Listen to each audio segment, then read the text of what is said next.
Hey everyone, it's Monday, March 22nd, 7 p.m. And you know what that means. It's time for Fellowship of Christian Athletes Coaches Corner. This is season 2, episode 2.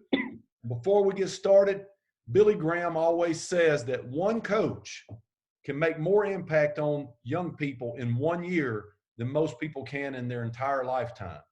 We believe at Fellowship of Christian Athletes that the two most important words on any campus, playground, court, wrestling room, you name it, are coach said. Most powerful, influential words on any campus. And at North Henderson High School, coach said in the wrestling room and on the track have a very special meaning. And we are just excited to have Coach Heang on here tonight as our guest. And Coach Oy, welcome and thank you for coming on Coach's Corner. Thank you, Coach Lauder. It's an honor to be here. Thank you for your friendship. Oh, yeah. We're just tickled to death to have you on here. I'm going to start out, and you have a very interesting background, Coach Oy, that a lot of people do not know about. And if you wouldn't mind, just how did you get to where you are, and tell us a little bit about your background. Where do you want me to start? I'll start from, I noted in a book. Now, you're going to hear a little bit, folks, about his niece wrote a book called If One Dies, We All Die. And it talks a little bit about the area in Cambodia where Coach Oy was born. In the book, he says that he doesn't remember much about that, but then moved to the States. If you'll just talk a little bit about from that point when you were born, Coach, and to how you got where you are here at North Henderson. Okay. So I will make a minor correction there. The title of the book is If We Die, We Die Together. There. And so just a little background. There you go. So Coach Lauder, always being prepared. So I was born in Cambodia. I'm a Cambodian refugee. I moved my camera there. I'm in my classroom right now, but there's Cambodian flag in my classroom also. And so we came to the United States in 1979. And we got, so a little history, what was going on in Cambodia was when I was born was sort of the tail end of the Khmer Rouge, and there was genocide going on in Cambodia, and you can do a little bit of research on that, but it was just a tough time. So there were literally millions of refugees. If you were lucky, you got out of the country. If you weren't lucky, you were one of the 2 to 3 million people who died in the genocide there. And we're fortunate enough just to be sponsored. Family in Tennessee saw a commercial and had a heart for this refugee family. They wanted to help somebody, and so we were paired with them, and we ended up in Eastern Tennessee, and from there moved around a little bit. Lived a little bit in Rock Hill, South Carolina. Lived a little bit in Spartanburg. Lived a little bit in Hendersonville, but I ended up graduating from West Henderson High School, class of '96. I was a proud Falcon for many years there. After graduating from West Henderson, I went on to Elon and got my degree in history education. Job opened up at North Henderson, and I accepted that job. Really, really awkward coming back home. Never expected to come back home. Never expected to be at North Henderson either there, but now I definitely bleed purple, and I love it here. It's been a great community for me, and God's blessed me in a lot of ways. Yeah, and thank you for sharing that. As I was reading through the book, and I got to the chapter on you, and I hope it's okay. I teared up a little bit when I started reading about something that happened to you when you were 4 or 5 months old. Is that something you mind talking about, Coach? Sure. So, of course, there's no medical care at the time, and I got really sick. And there are a lot of people who also got sick too.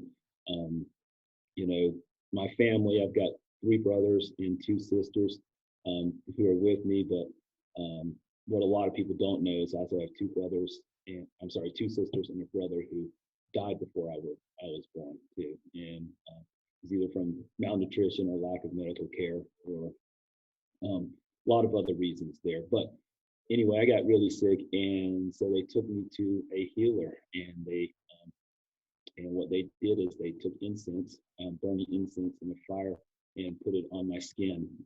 So I've got scars on my stomach and on my back from this incense, because that was just what you did when you were desperate. There's no other options there, and my parents were just hoping to save my life. Fortunately, I did make it through, and I am here, but I have the scars just to remember what I had to go through. I don't remember any of it, but I can't imagine how painful it must have been for a toddler just to be burned there. But yeah. Yeah, thank you for sharing that. I mean, it's just, and you spoke of the desperation, and as I did the research on those incidents that was happening in Cambodia, it just breaks your heart. So, for you to be over here is an absolute miracle, and I appreciate you sharing that. And the impact that I'm seeing you have on young people is just a God thing, and I'll go to my grave believing that God works in those ways, and that God never wastes a hurt. God never wastes a tragedy. And I think we're reaping some of the benefits of having you over here, Coach. And thanks for sharing that. I know that can be tough to share. On a positive note, I know you're an avid biker, and tell us about you. You took a trip. You one summer you started. Correct me if I'm wrong. You started in Canada, and you rode all the way across down to the border of Yeah. the United States. Mhm. And let me just step back for a second, Coach Lauder. It is a hard story to share sometimes, but it's a story that I've become really comfortable sharing and happy to share. And the biggest reason I like to share it is because I see God throughout it. It's a great testimony, and it's a great way just to share that God, even in miserable times, God was present. Even when I didn't know it, God was present. So it's yeah, it's something that I've started to enjoy sharing because I'm able to share the gospel through it there. But onto riding bikes. Yes, I picked up riding bikes when I was in college and just got more and more into it. And so the trip you're referring to was in 2015, and started in Banff, ended in on the Mexican border at a place called Antelope Wells. It's a route called the Great Divide, mountain bike route. So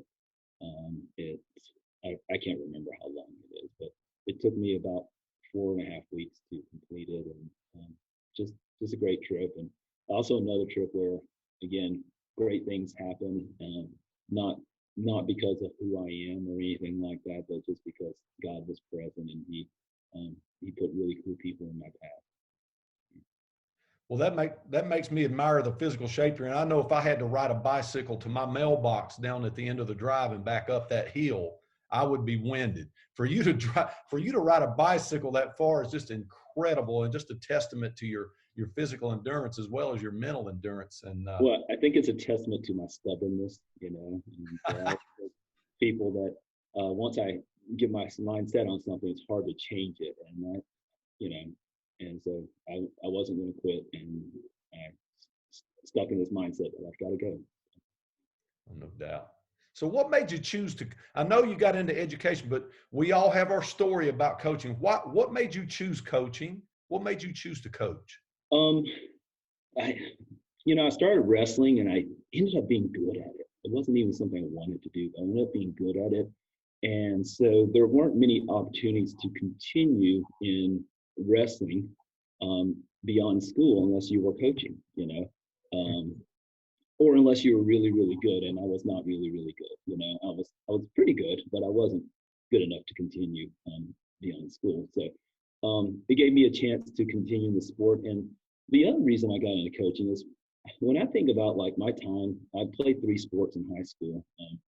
And when I think about my time in school, we were lucky enough to win a team state championship in wrestling and things like that. That was cool. But the things I remember the most were my coaches and my teammates. You know, not necessarily the wins, not necessarily all the matches. I don't remember like any of my records there. You know, but I just remember how caring my coaches were, how much they took care of me, and how much I enjoyed being part of a team. And this is a way for me to give back and offer that opportunity to somebody else. Speak to some of those coaches you had in high school. Oh man, I had fantastic coaches. My wrestling coach was Jeff Smith, who long time he's kind of a legend in wrestling circles, and also here in Henderson County. There and Coach Smith is still a good friend of mine, mentor, who probably one of the people I count as like most influential people in my life, not just professionally, but also personally. There, so Jeff Smith was a really, really big impact on me. Greg Price was my track coach, and how can you not love Coach Price? You know, Coach Price is one of the reasons I came into education. He convinced me to apply for the teaching fellows, even though I didn't want to be a teacher. But he saw something, an opportunity.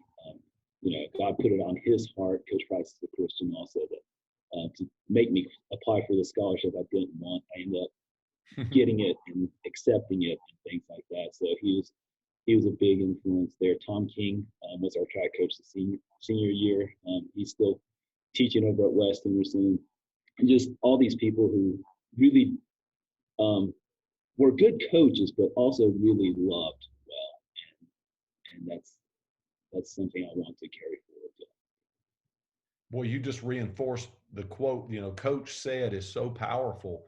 And just to think if those coaches you mentioned hadn't had that loving influence, it could change your life. I mean, your life could be in a totally different place. That's why at FCA we're so serious about mentoring coaches and loving on coaches.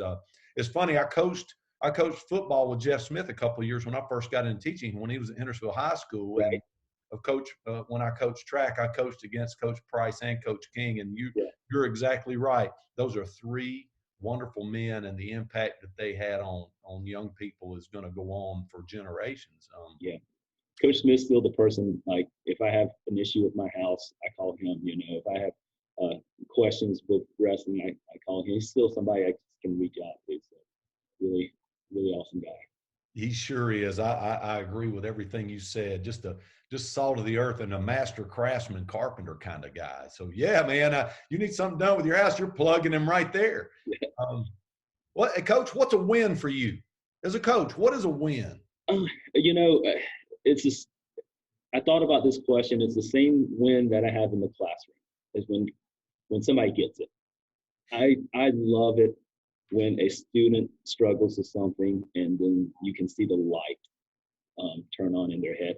And I love it when I get new wrestlers and you coach them up and they learn that they're good at this, or they love it, or they just are able to figure something out. That was me also. When I first started wrestling, I got beat bad all the time. I didn't know what was going on, but then it clicked for me, and I became pretty good at the sport. And so my favorite thing is taking somebody who doesn't know what they're doing and then coaching them up to somebody who is competitive. And I think we do a good job of that at North Henderson, is coaching up our athletes. I've been around your wrestling, not that much because I just got into FCA a little over a year ago. But when I first got in, of course, I wanted to come and watch some of your practices, and I did, and some of your matches, and I watch how you do things. And I think you have a philosophy that I kind of had. My philosophy as far as trying to win was I wanted to take my average players and make them better than everyone else's average players. Mm-hmm. And you end up winning matches and games that you normally wouldn't win if you didn't invest in those athletes that, like I was an average athlete, and Mm-hmm. was lucky enough to have people pour into me that way as well. Thank you for sharing. You notice, folks, that he didn't mention anything about wins and losses when we talked about what is a win for him, and that I think you're going to hear that from most of the successful coaches that do it the right way. Let me give you a chance to brag on some of the better players, athletes, wrestlers that you've had. If you don't, I know you're scared you might leave somebody out, but if you want to speak to those Speak to some of those better players, athletes that you've had, Coach. Yeah, some of the great athletes I had, we had a couple great state champions come through North while I was here. Brandon Nybert, Brett Williams. I consider Brett my first one because I inherited Brandon. The Langford brothers are kind of legends in this area and across the state. They had great high school careers, and both um, could have been successful beyond high school had they chosen to wrestle beyond high school. There, let's see who else am I missing out on. More recently, Will Baldwin, just a high character kid, wrestled 4 years at Davidson. Josh Verlees, Paul Cersei. So had a lot of great wrestling athletes. On the track side, I was also fortunate to coach. So just a little background for those who don't know. I coached track for 14 years. I no longer coach track. I decided to get down to one sport, but I loved coaching track and had a great time doing it. Coached some great athletes in that too. And, Felicia Guerin, Sarah Willingham, Christina Storm are some of the ones that just pop into my head as far as just real successful athletes. Felicia went on to Western and won a bunch of Southern Conference championships there at Western Carolina. She was probably the best athlete I ever coached in any sport there. Yeah, there really has been, and North Henderson has that storied track tradition and that wrestling tradition that you've just carried on back since Barry Bonnet was the coach. It's just though when you speak of track and wrestling in Henderson County, North Henderson just seems to come to the top of the list, and it's been done and what I consider the right way with character and Christ first mentality. Let's talk about that culture a little bit, the culture you have built there. What are some of the foundational core values that you instill as you build culture in that wrestling program at North Henderson? Everything centers around family. That's kind of been our theme for the last couple of years. We have this slogan, we are brothers. It's kind of a dated slogan, and that slogan's only like 5 years old. It's kind of a dated slogan because since then, the number of girls who've come out for wrestling has grown exponentially. So we have to change that slogan. So we're just simply using family, and so a lot of what we do involves like us growing together, learning to hold each other accountable. In wrestling, we do a retreat before the season every year. I don't think we'll do one this year because of COVID, but we do a retreat, and the whole purpose of the retreat is just for us to bond.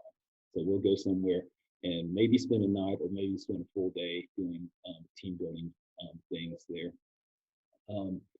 So that's really important. My older kids or my better leaders, I assigned them pods where they're responsible for 5 or 6 individuals, and so the pod leaders are the ones who are holding each other accountable. So everything's just about us taking care of each other there. And I just think that one of my philosophies is if we love each other, we'll fight for each other. All right. And so the whole idea is that if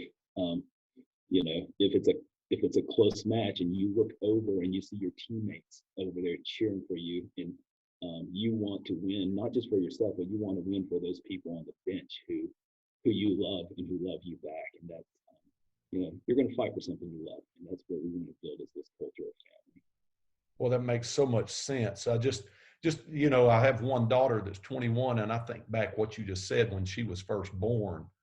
And the first moment I laid eyes on her, it changed my whole mentality about what I was willing to do, for someone else. That's the first time I thought, I would die for her. Mm-hmm. And yeah, that's a powerful culture you've built there. I've seen it firsthand. I appreciate being able to be in there. Obviously, this is Fellowship of Christian Athletes, and I would be remiss if I didn't ask about, in your words, what type of impact has FCA had on your coaching or even when you were a student and your coaching? Yeah, my faith is such an important part of my life. So FCA is a way for me to connect with my faith here on campus, and so and FCA has given me a lot of resources, um, you know, through leadership camps and through people like you. You know, it's given me a lot of connections, and I'm able to use what I learned from you guys and apply it to my team. And that's such a, I guess, if you're on the outside, it's something that a lot of people miss about FCA. We are the Fellowship of Christian Athletes, and the gospel is really important. But FCA does preach the gospel, but we also teach leadership. We teach accountability. FCA teaches, just encourages people, you know. BJ, you've done it. Steve McNamara has done it. You know, just come in and talk to my kids, you know, and encourage them with just a positive message there. And those are the things that has helped us, because sometimes it's better for them to hear from somebody from the outside than it is to hear the same thing from me. You know, my kids, I think some of them have a pretty good impression of me. They're, you know, they know what I'm going to say and how I'm going to say it. So it's good for you guys to come from the outside. So FCA is just a good way for us to learn in a different way, to be encouraged, and to teach my students how to be leaders. And that's the goal, is that they can lead each other. That's awesome.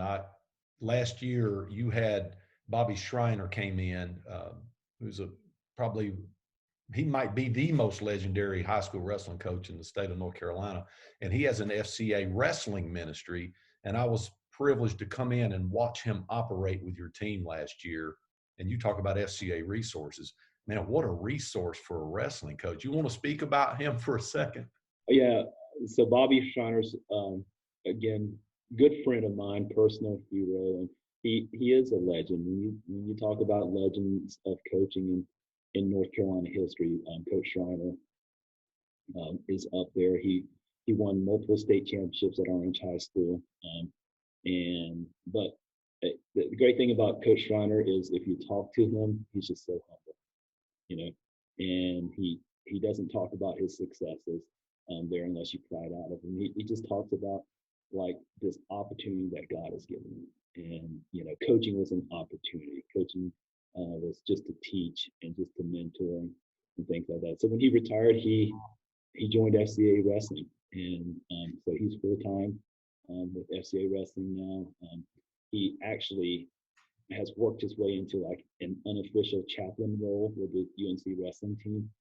They're in Chapel Hill, so he gets to travel with them, and it's a great opportunity. But for us to get to have Coach Schreiner come out here, and my kids just see the kind of person he is and the impact that he's had on me, and just impart his wrestling knowledge. He's just so wise, not just as a person, but also as a coach. So yeah, we were really blessed to get to have Coach Schreiner here, and anytime I get to spend time with Coach Schreiner, it's pretty awesome there. That was always my favorite part of the state tournaments. I knew I would get to see Coach Schreiner.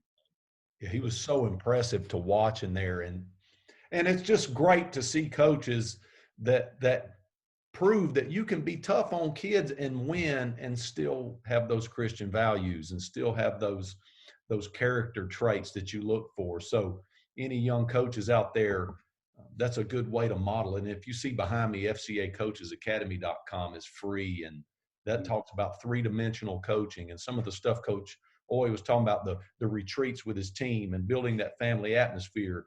That's the other 2/3 of coaching. A lot of young coaches, Coach, I feel like they think it's all about the X's and O's or the skill development, which is important if you want to win, but there's still the heart and the mind out there. And Coach Oy is a great example of having all three dimensions as a coach. So we appreciate that. As an FCA multi-sport leader at your school, if there was a vision and end game that you would like to see for North Henderson High School, what would that be?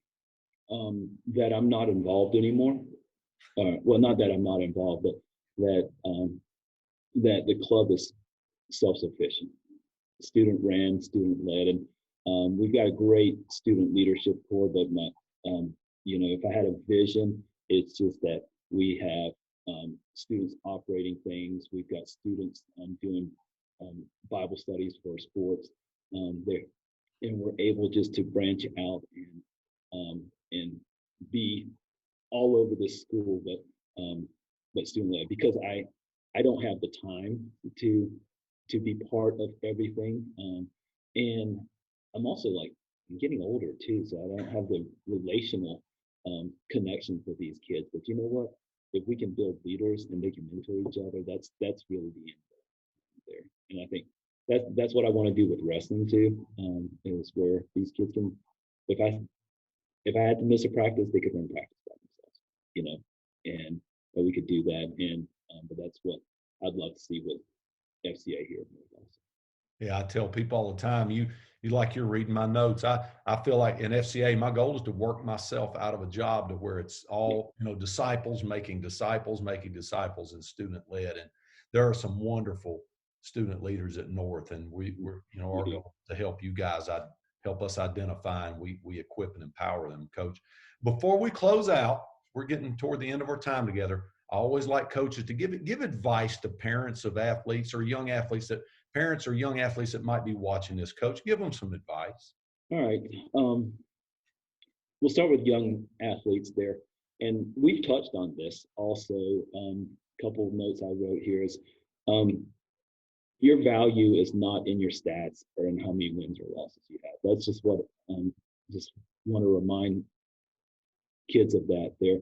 And even if you're not an athlete, your value is not in what you wear or the friends you have. Your value is greater than that there. So, and your value is in Christ. So I think we lose focus of that. I do think we lose focus of that. So that's my first and foremost advice for young student athletes. The other advice is surround yourself with people who have like-minded goals.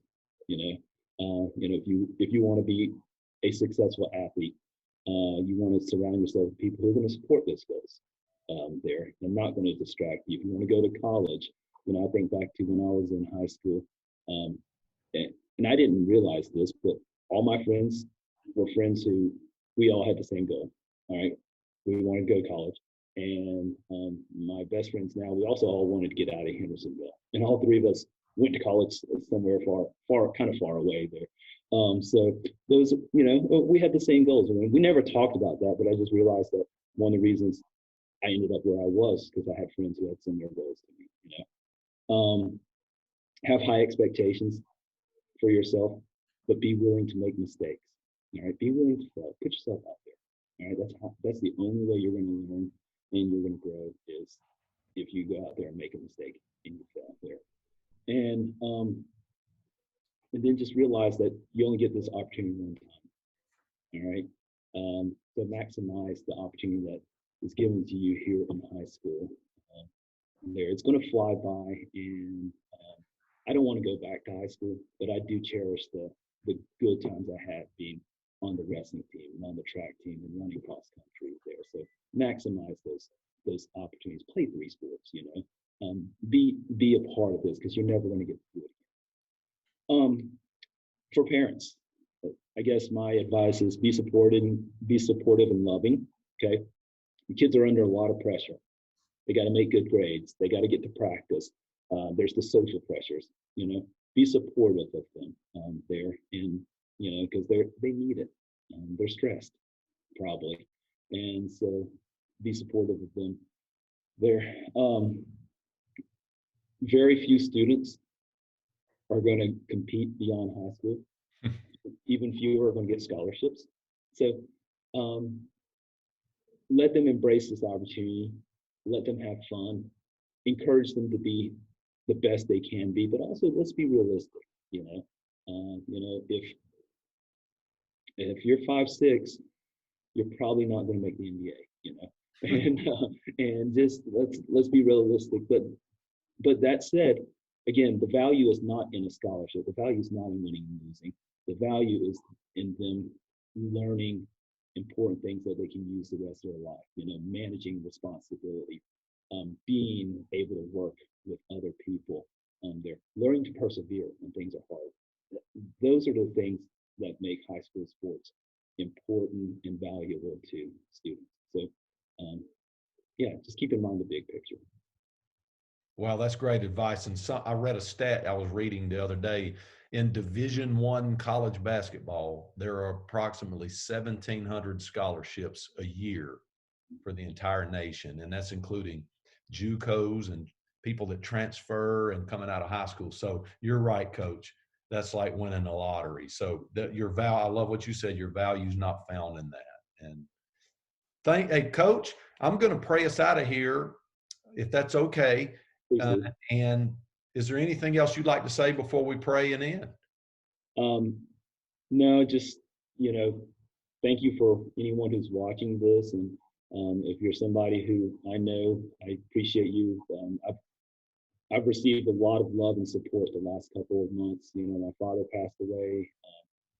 My niece's book came out, just great feedback and great response. And, I haven't been able to thank everybody personally, but just I appreciate everybody who supported me in the last couple of months here. And then thank you to Coach Lauder. You put so much time into this ministry, and thanks for having me.